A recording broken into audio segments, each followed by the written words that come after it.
All right. Oh gosh. Don't fear the unknown. Okay, family. Holy moly. Be without malice is underneath the deck, and that's interesting. I don't know why I checked the bottom. I don't typically do that. I do, but I don't really feel a need to I guess implement that too much because it's an oracle deck. But interesting. Every message is an important message, isn't it? So very interesting. So already what I'm getting the concept of is that there's definitely a change of perspective that's needed here. And the part that's a bit of a hang up is that this change in perspective I think is something that you get. This perspective that you guys are looking at needs that you guys needed time to really understand thoroughly. I kind of get the sense that the only problem is now surrendering to that is the hard part. Embracing that new perspective is the hard part. I think you guys already know what the changes need to be made.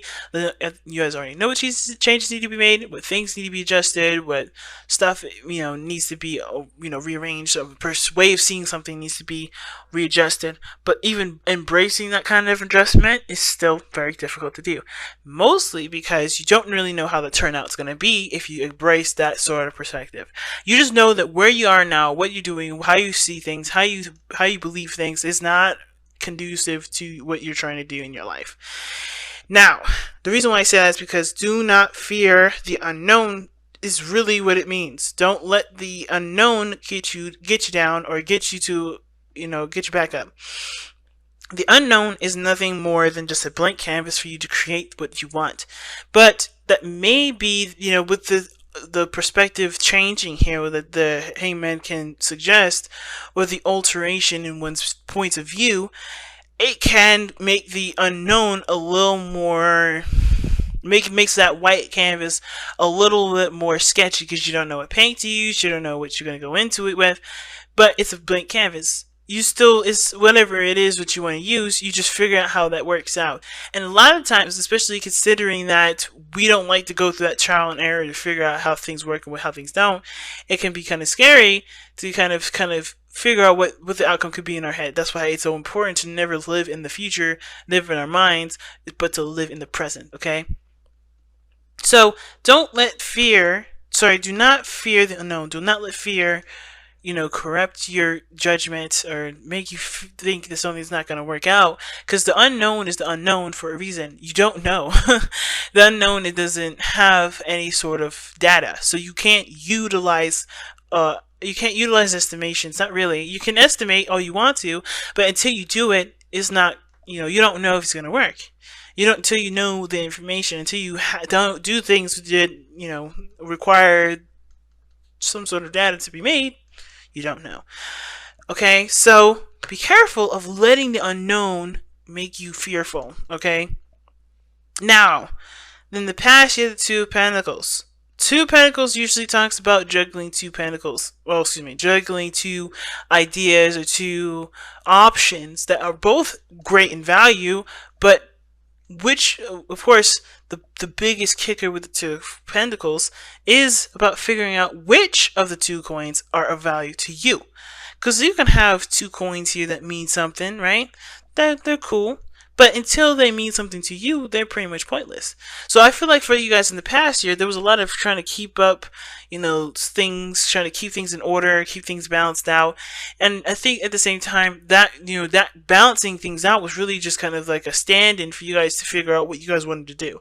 So very interesting because Taurus had this card here, and then Aries had the Six of Swords here, I believe. I think it was Aries. I don't want to, hopefully it's not Taurus as well. But the thing is that, there was a little bit of distraction mode here with other things that, of course, did need to be taken care of, that did require responsibility and stuff like that. But it was a distracting tactic to keep you from basically making a decision that was that can be kind of hard to make because you don't really know how either one of these are going to turn out, right? There are real options. There are options that does affect your physical day-to-day life. However, how they're going to turn out you don't really know. So I feel like in the past year you ended up coming up with that decision, right? You end up coming up with a decision. Yes, putting aside the this the things that you're juggling, and that's where the adjusting the changes are coming in at this moment. No, surrendering to a certain perspective, realizing what doesn't work for you, seeing things from a different side or a different point of view, and embracing that point of view to be able to release it now. The same time, I kind of feel like for a lot of you guys, there was distractions here, period. There may not have been a decision made, which is why death is coming up, because you're realizing something is not working now, some things are not serving you. That, I think, this distracted period, in a way, was a way for you to look at a situation to see what you needed to see to be able to make space for something new to come into your life. Like, again, you're not doing anything to bring something new in. I shouldn't say that. You're not actively bringing something new in. You're clearing space for something new to come in. So for when you're ready to make the decision to to start something, you have the space to do it. And it comes from releasing either an old way of seeing something, an old behavior pattern, or old belief system, old resentments, anger, frustration from the past, old exes, whatever this is that's kind of made it hard for new things to come into your life. You're cleaning that. You're sweeping the floor. You're done with it. You know what I mean? You're putting it in the dustbin. You're throwing it in the trash. You're done with it. Or you're trying to be. But the thing is that this kind of perspective and way of being has kept you safe. It's kept things stable for you. It's a way that's kind of held you down for a while. So it's kind of hard to kind of go and change something that's kind of made your life a lot easier. But it's also put your life on a standstill and it no longer serves. So it's like noticing what does not serve you. And the hard part is the changes. Not just to let that go, but to embrace something unknown. Okay? Because the Chariot's coming up in the future. I think you're going to be freaking great with it. Whatever comes in, you're going to work with it. You're going to feel very much in control. You know you're going to be in control of it. Because no matter what comes in, you guys are going to be able to handle it. Because you see the situation as something that you can handle. But right now, it's really just like, oh my goodness. If I let this go, if I change this up, how is this going to work? How is this going to be? How is my life going to turn out? How is this relationship going to be okay? How am I going to be okay in this relationship? Is that other person going to be okay in the relationship? Don't worry. Everything will, you will figure things out as you go along. Don't let the possibilities keep you from changing or adjusting to the changes. What's interesting is that your best path to follow is the Page of Wands. The Page of Wands usually talks about, a spark of passion, that a little bit of fun and excitement. So I feel like for some of you guys, you may have been either focusing a lot on work, focusing a lot on the practical things, really trying to kind of get your responsibilities handled out, but that in a sense was neglecting a lot of your other needs, which may have to do a lot with why there's a lot of things that are coming into play with changing your perspective and changing the way you see things and changing what you do based off of your belief system and how you see things. Because maybe there's a certain perspective, maybe, and it's really weird, and hear me out, maybe there's been a lot of people or feedback from someone or people or someone else or whatever, whoever you're dealing with, that's saying maybe that your stress is spilling out and projecting itself onto other folks. That's just an example. That would call for you to acknowledge what's going on emotionally instead of using work to distract yourself from what's causing you that grief in the first place to make you do that work. So I feel like that is actually clearing away what you're doing as a distraction to keep you from looking at why you feel a certain way. Which is, again, the unknown really can also indicate, fearing, drowning in your emotions. Okay. Now, Earth signs, you guys are known for kind of putting your emotions and your feelings on the back burner and handling things that are important or intangible here and now. But until you guys focus on your emotions, those problems are never really going to truly be situated or solved because they're not being done in a manner that is, it's not being done in the sense of like, in a way that's conductive and conducive to being effective, if that makes sense. Oh god. Hopefully I made sense there. It's just not effective. Okay, it won't be effective until you look at why you're doing them, or what you need personally for yourself. To handle yourself, you can honestly hash out what these situations are, really create some effective balance. But until then, if you're using it as a distraction, are you really, able to effectively like change or to adjust or to provide stability and structure to these issues? Probably not, because you're using these problems as a way to, to just kind of take a break from what you've been feeling. And I feel like the biggest thing is that these distractions are no longer working, which is why this is why you're having to look at your emotions, and it's hard to do, especially if they're hurtful things, especially things from the past that you haven't been able to let go of, because the cards are indicating that there's a lot of pain, resentment, or otherwise, is death in the Six of Swords. And the Page of Wands is asking you to take this moment to not only express yourself, express those emotions, to just be real with yourself in the moment and be like, hey, you know what? I'm still pissed off, and the reason why, and etc., and looking at what's going on and what's bugging you. And it's also having a little more fun. No longer drowning yourself in work to cover up what you're not trying to look at emotionally. Because that will give you the control that the Chariot is suggesting here. That's what's going to help you, make you feel more empowered, make you feel like you're balancing your situation a lot better, a lot effectively and efficiently, because you're no longer using these issues to keep you grounded. You're now allowing your emotional self to express, to be open, to be human, to allow yourself to be human, and allow yourself to just address what's been bugging you, so you guys can really come up with some efficient ways to handle the situation that's coming up, as well as feeling more empowered and feeling less stressed out.